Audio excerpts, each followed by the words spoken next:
Once upon a midnight dreary, while I pondered, weak and weary, over many a quaint and curious volume of forgotten lore, while I nodded, nearly napping, suddenly there came a tapping, as of someone gently rapping at my chamber door.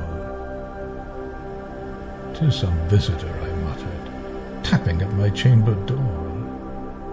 Only this, and nothing more." Distinctly I remember it was in the bleak December, and each separate dying ember wrought its ghost upon the floor. Eagerly I wished the morrow. Vainly I had sought to borrow from my books surcease of sorrow, sorrow for the lost Lenore, for the rare and radiant maiden whom the angels name Lenore, nameless here forevermore. And the silken, sad, uncertain rustling of each purple curtain thrilled me, filled me with fantastic terrors never felt before, so that now, to still the beating of my heart, I stood repeating, "'Tis some visitor entreating entrance at my chamber door, some late visitor entreating entrance at my chamber door. This it is, and nothing more." Presently my soul grew stronger. Hesitating then no longer, "Sir," said I, "or madam, truly your forgiveness I implore, but the fact is I was napping, and so gently you came rapping, and so faintly you came tapping at my chamber door, that I scarce was sure I heard you. Here I opened wide the door. Darkness there, and nothing more.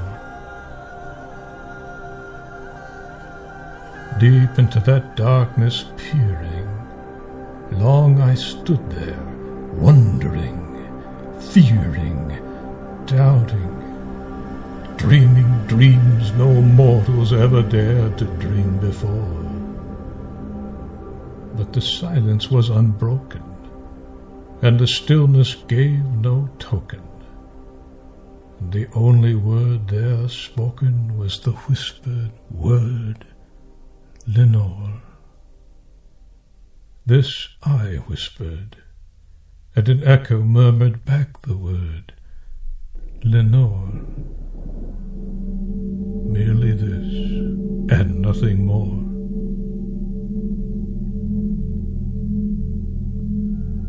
Back into the chamber turning, all my soul within me burning. Soon again I heard a tapping somewhat louder than before. "Surely," said I, "surely that is something at my window lattice. Let me see, then, what thereat is, and this mystery explore. Let my heart be still a moment, and this mystery explore. 'Tis the wind and nothing more." Open here I flung the shutter, when with many a flirt and flutter, in there stepped a stately raven of the saintly days of yore. Not the least obeisance made he, not a minute stopped or stayed he, but with mien of lord or lady, perched above my chamber door, perched upon a bust of Pallas, just above my chamber door, perched and sat, and nothing more.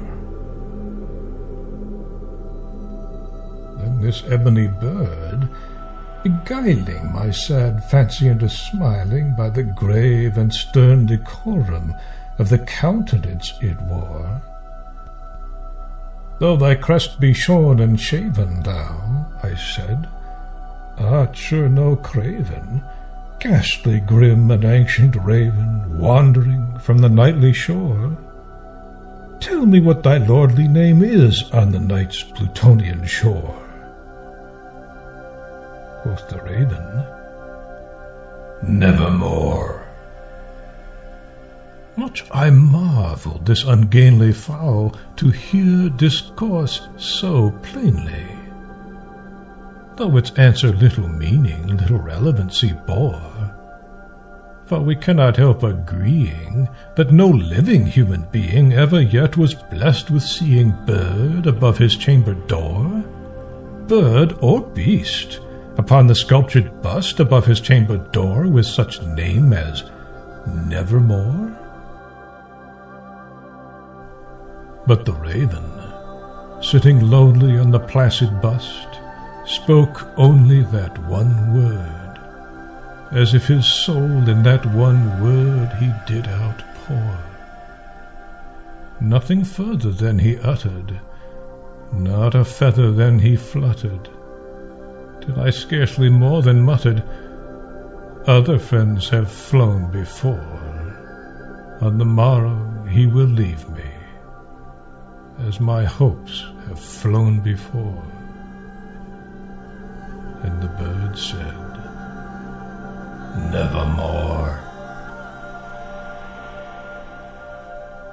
Startled at the stillness broken by replies so aptly spoken, Doubtless, said I, what it utters is its only stock and store, caught from some unhappy master, whom unmerciful disaster followed fast, and followed faster till his songs one burden bore, till the dirges of his hope that melancholy burden bore of never, nevermore.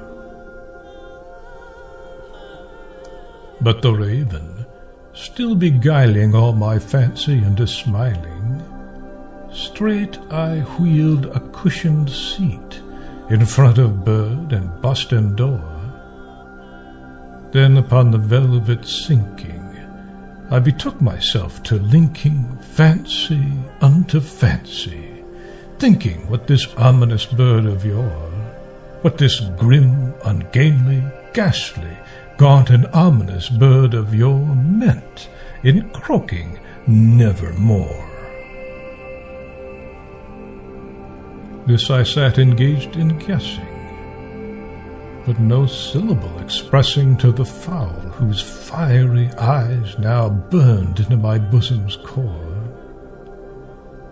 This and more I sat divining, with my head at ease reclining on the cushion's velvet lining, that the lamplight gloated o'er, but whose velvet violet lining, with the lamplight gloating o'er, she shall press,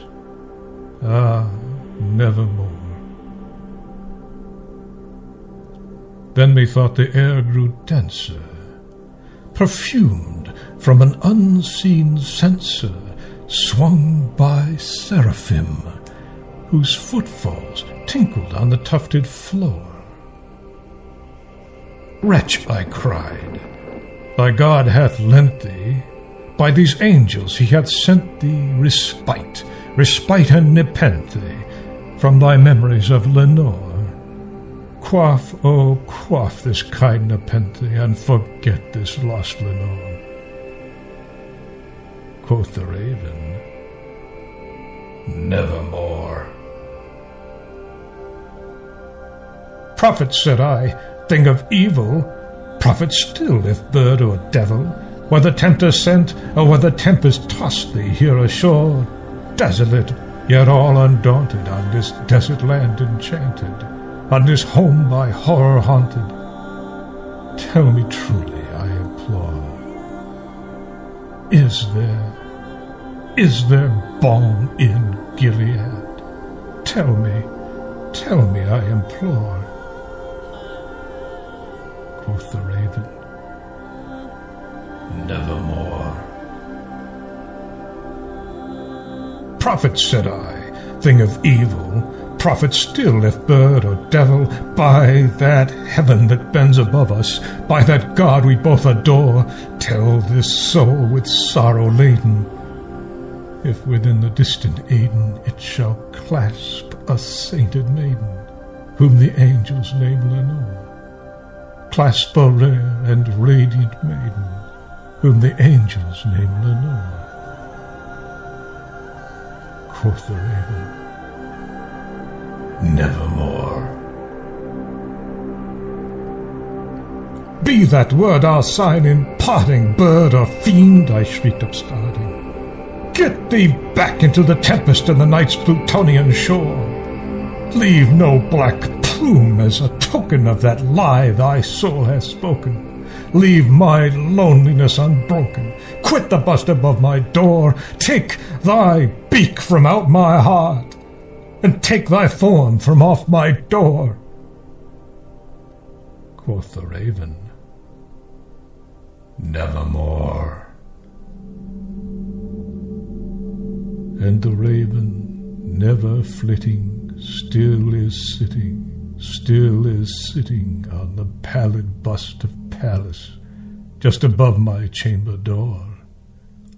And his eyes have all the seeming of a demon's that is dreaming, and the lamplight o'er him streaming throws his shadow on the floor.